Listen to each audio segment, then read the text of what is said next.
নমস্কার। আবারও মনসা মঙ্গল অনুষ্ঠান নিয়ে আমি হাজির। আর প্রত্যেক রবিবার ঠিক সকাল 8:30টায় আমার সঙ্গে উপস্থিত রয়েছেন জয়মা সংঘের অন্যতম দীপমা। আর দীপমা, আপনাকে স্বাগত।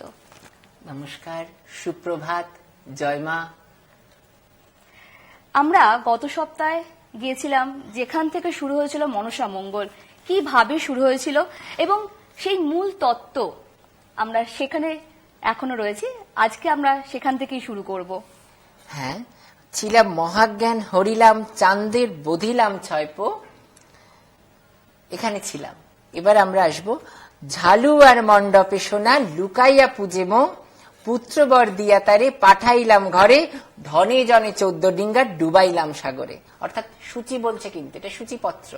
মা সূচি বলে দিচ্ছে তোমাকে এই পালা করতে হবে বিজয়, তুমি এইভাবে তুমি গ্রন্থ রচনা করবে। সেই গ্রন্থে কি কি অধ্যায় তোমার থাকবে সেইগুলো সূচি বলে দিচ্ছেন মা। কি বলছে?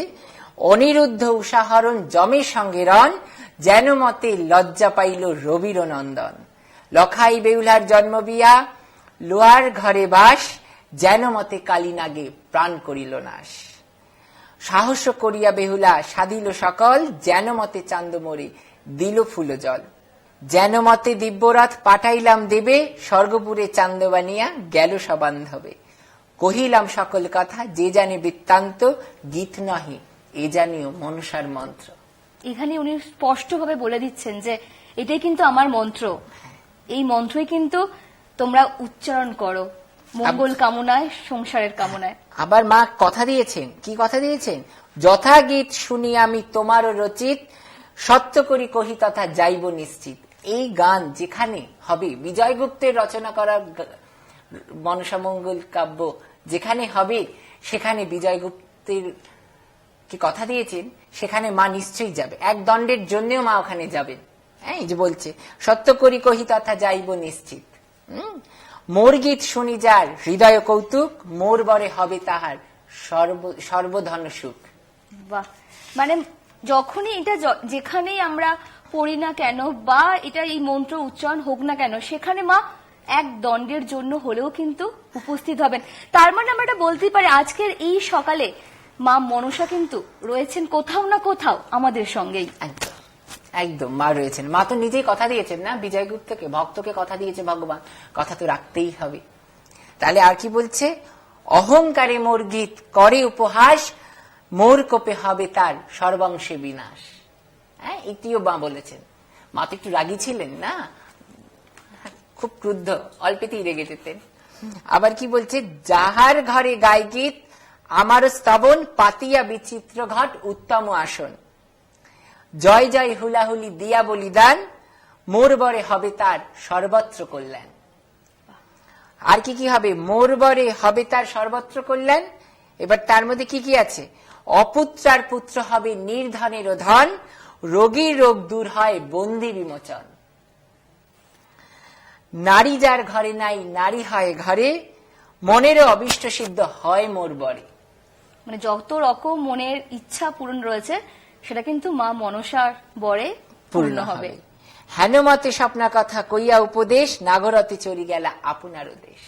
মা চলে গেলেন। মা যাওয়ার পরে বিজয়গুপ্ত সকালবেলায় উঠে স্নান আদি সেরে, পূজান্নিক সেরে মনসা মঙ্গল রচনা করতে বসলেন। এই মনসা মঙ্গল রচনা হলো। আজ বাংলার ঘরে ঘরে মনসা মঙ্গল প্রচার হলো। এখান থেকেই কি আমরা এবার যাব গানে? হ্যাঁ, এবার মায়ের জন্মের যাব। মা কিভাবে মায়ের জন্ম কিভাবে হয়েছিল সেই কাহিনী এবার আমরা শুনবো। পুষ্পবাড়ি, ওটা হচ্ছে সরোজ নদীর তীরে মা চণ্ডী পুষ্পবাড়ি নির্মাণ করেছিলেন। বারাণসী আমরা তো চিনি, বেনারস আমরা অনেকেই যাই, আমিও কিছুদিন আগে বেনারস গেছিলাম। কাশী বিশ্বনাথ এবং মা অন্নপূর্ণাকে দর্শন করে এসেছি। আর আমি এই কাহিনীগুলো ওখানে মনের থেকে উপলব্ধি করেছি। মণিকর্ণিকার ঘাট সব দেখে এসেছি, এখানে রয়েছে। পূর্বে বারাণসী রাজা ছিল দিবদাস, তাহারে ঘুচাইয়া শিব তথায় করে বাস। পৃথিবীর দুর্লভ স্থান সেই কাশীপুর, তথায় বসতি করেন সৃষ্টির ঠাকুর। বারাণসী রাজা ছিলেন দিবদাস, তাকে ঘুচাইয়া শিব নিজেই বসবাস করতে নিজেই শুরু করেন। বসবাস করতে শুরু করেন, তাকে দূর করে বলতে গেলে। এবার পৃথিবীর দুর্লভ স্থান সেটি। এবার একদিন মহাদেব বসে আছেন সব দেবগণদের নিয়ে, তখন নারদ মহামুনি এলেন। নারদ মহামুনি এসে প্রণাম জানালেন, মহাদেব সমাদর করলেন, আসন দিলেন বসতে। মহাদেবকে বলছে, মহাদেব জিজ্ঞেস করছেন নারদ মুনিকে যে, মহামুনি তুমি বলো আমার এই বারাণসী দেশ কেমন, কাশীপুর? তখন বলছে, ইন্দ্রের অমরাবতীর থেকেও খুব সুন্দর। হ্যাঁ, আমি এই কাশীপুর যে কত সুন্দর আমি মুখে বলতে পারবো না, এত সুন্দর। কিন্তু এর থেকেও আরো সুন্দর একটি জায়গা আছে, আমি কি বলবো? আমার ভয় হচ্ছে বলতে। নির্ভয় বলবো না ভয় ভয় বলবো? তখন মহাদেব বলছে, না তুমি বলো। বলছে, চণ্ডিকা একটি পুষ্পবন করেছেন, মা দুর্গা দেবী চণ্ডী একটি পুষ্পবন নির্মাণ করেছেন, সেই তুমি কি জানো? তখন বলছে, না আমি তো জানি না। চণ্ডিকা সৃজিল পুষ্প আমি না জানি, কল্ল যাইব আমি সেই সরজ নদীর তীরে, তাই বলেছিলেন। আমি কালই যাব সেই সরজ নদীর তীরে। হ্যাঁ, তখন বলেছে, তুমি কানে কানে বলেছিল নারদকে, তুমি বলো না। নারদ মহামুনি তো কন্দল বাঁধানোর শিরোমণি, এর কথা ওর ঘরে, ওর কথা ওর ঘরে। আজও আমরা যা কারোর ঝগড়া হলে বলবো, ওই নারদে কথাটা লাগিয়েছে না, এই বলি। তখন কি হয়েছে, তখন চণ্ডীর কাছে গিয়ে বলেছেন যে, দেবী কাল তোমাকে রেখে ঠাকুর যাবেন সরজ নদীর তীরে তোমার পুষ্পবনে। তখন আর ওখানে তো মা দুর্গা ডাকিনী, যোগিনী, জয়া, বিজয়া, সুচরিতা এদের নিয়ে তো নিত্য ওখানে খেলা করতেন, পুষ্পবন ঘুরতেন। এবার চন্ডিকার বাড়িতে যখন, চন্ডিকার গৃহে যখন প্রবেশ করলেন মহাদেব, তখন চণ্ডী বেশ কথা বলছে না। বলছে, প্রভু তোমাকে এত বিচলিত লাগছে? বলছে, না কিছু না। বলছে, না তোমার মনে হয় কিছু লাগছে? চণ্ডী তো আগের থেকে জানে। তখন বলছে, তুমি যদি কালকে কোথাও যাও প্রভু, তাহলে আমি তোমার সাথে আমি যাব। এইবার মহাদেব মনে মনে হচ্ছে, এই তো মুশকিল, যে সাথে যাবে। তখন কি করেছে মহাদেব, ঘুমিয়ে রয়েছে, দুইজনে রাতের সেবা দিয়েছেন পার্বতী মা দুর্গা।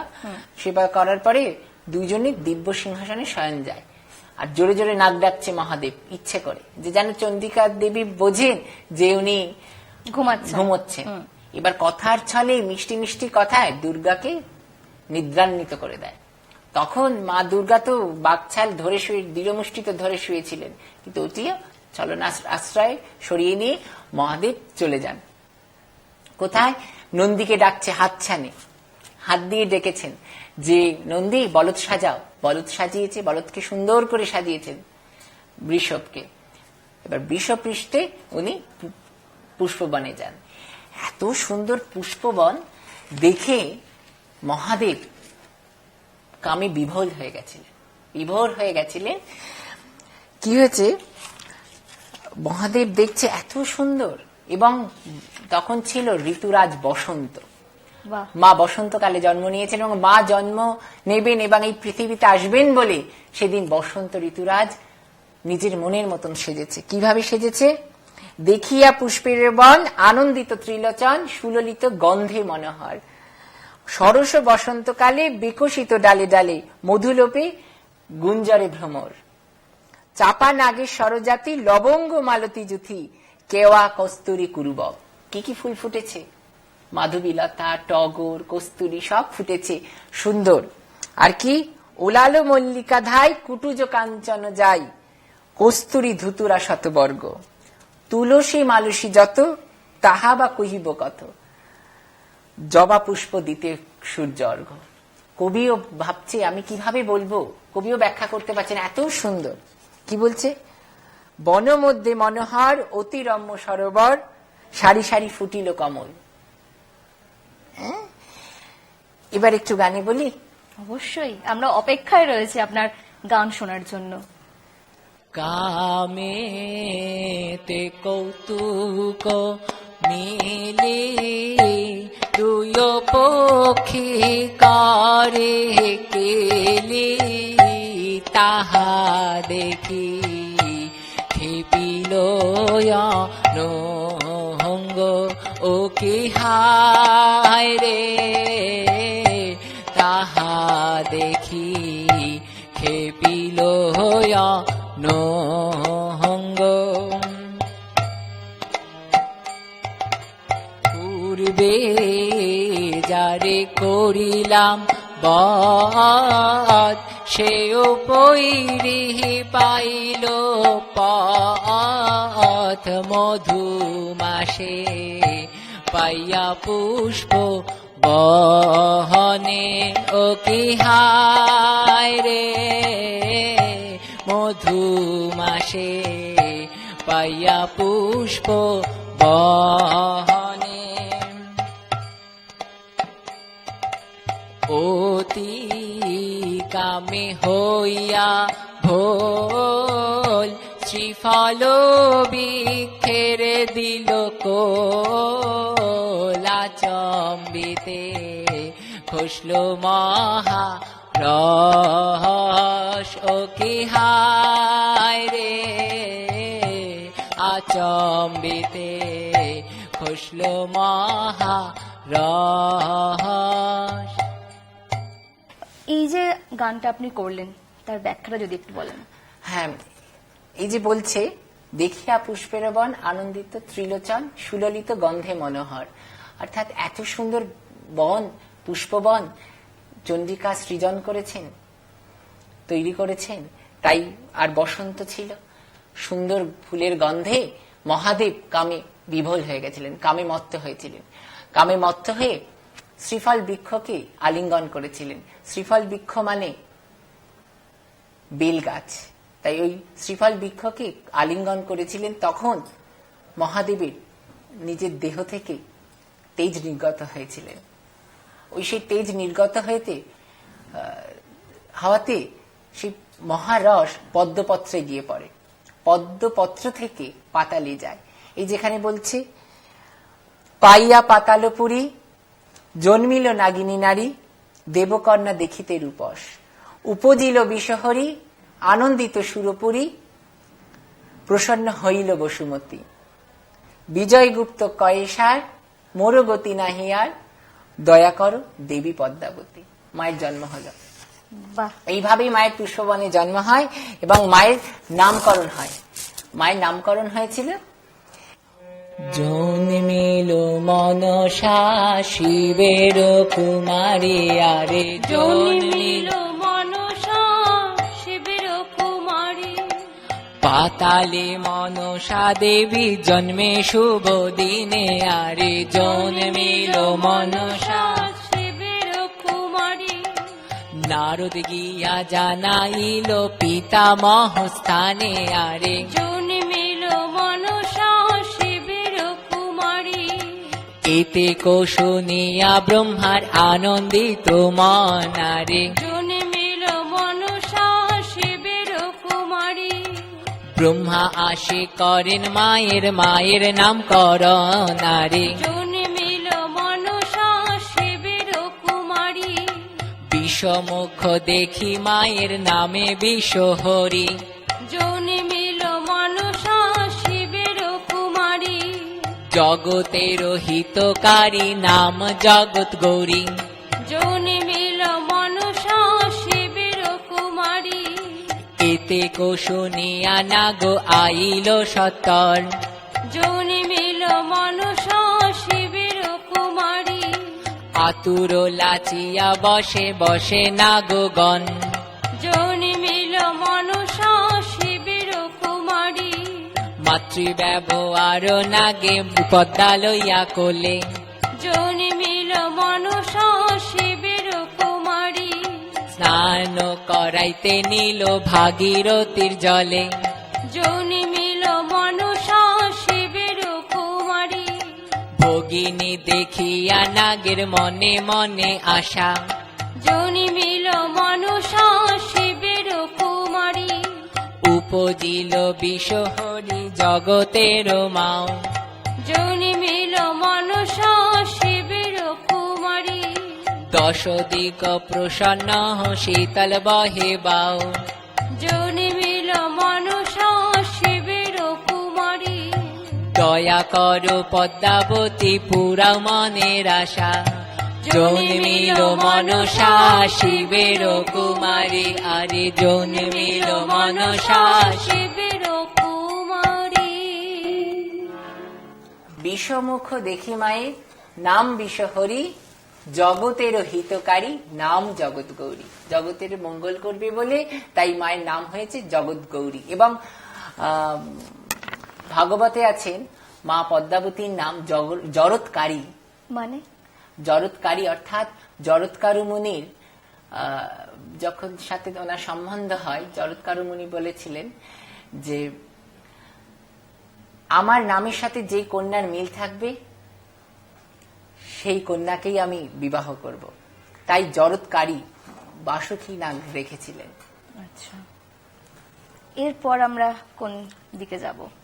এবার পুষ্পবনে তো জন্ম হলো, কিন্তু মহাদেবের যে কন্যা দেবকন্যা উনি জানেন না, নিজে নাগলোকেই তো মানুষ হয়েছে।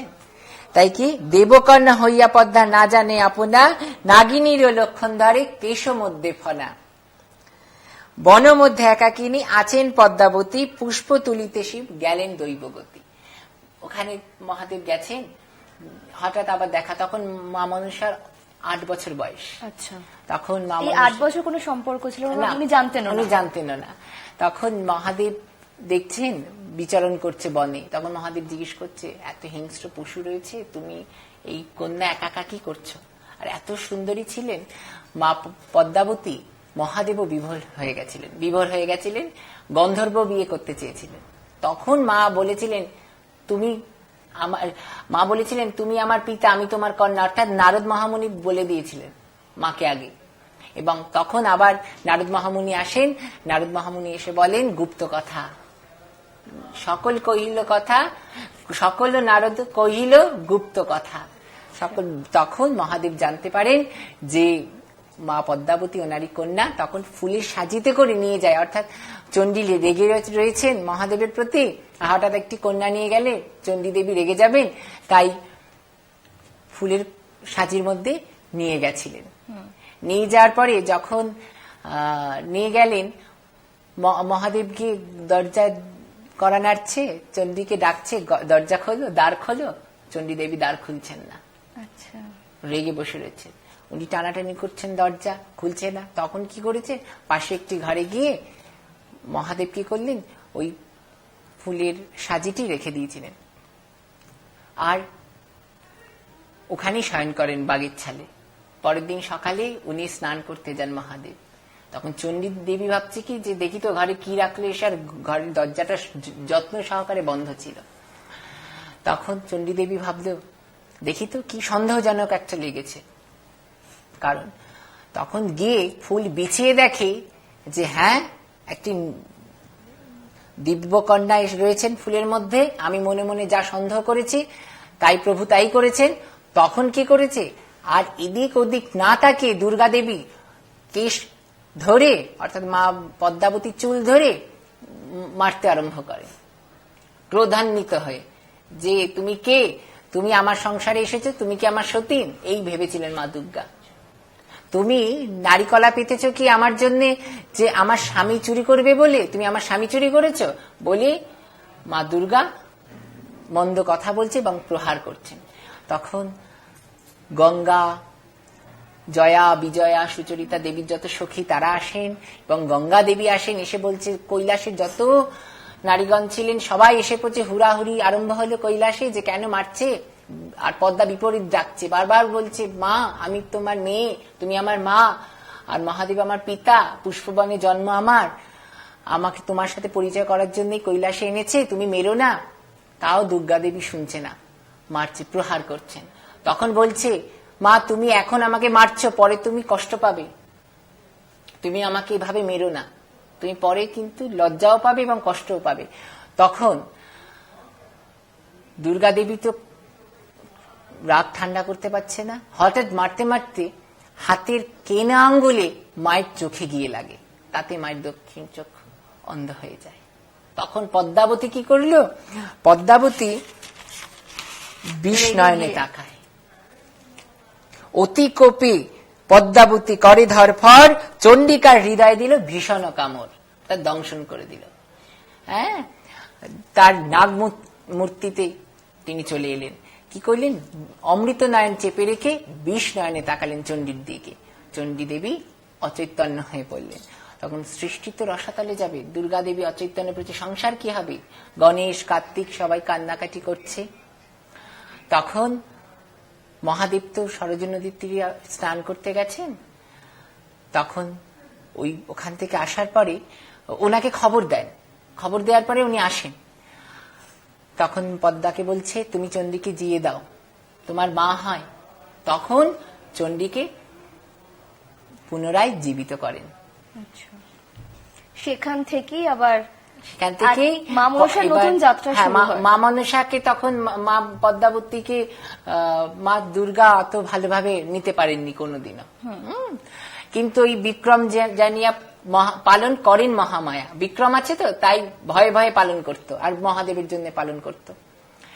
এইভাবেই কিছুকাল পদ্মাবতী পিতৃলোকে কাটায়, বাবার কাছে পিত্রালয়। এরপরে কি হয় অবশ্যই আমার তো আগ্রহ দিনে দিনে বাড়ছে। জানি যারা দর্শক বন্ধু রয়েছেন তারাও কিন্তু আস্তে আস্তে এই যে মনসা মঙ্গলের যে মাহাত্ম্য, মা মনসার যে জীবদ্দশা যেভাবে কেটেছে, সেই সবকিছু আমরা জানতে পাচ্ছি দীপমার কাছ থেকে। এর পরের দিন মা মনসার বিবাহতে যাব। বাহ, অবশ্যই আমরা অপেক্ষায় থাকবো আবারও আগামী সপ্তাহের জন্য। আজকের মতো আমাদের এখানে শেষ করতে হচ্ছে। মা, আপনাকেও অসংখ্য ধন্যবাদ আমাদেরকে এত মূল্যবান সময় দেওয়ার জন্য এবং এত সুন্দর ব্যাখ্যা করার জন্য। এবং পাশাপাশি যারা দর্শক বন্ধু রয়েছেন আপনাদেরকেও অসংখ্য ধন্যবাদ আমাদের সঙ্গে থাকার জন্য। আজকের মতো এখানেই শেষ করছি। নমস্কার।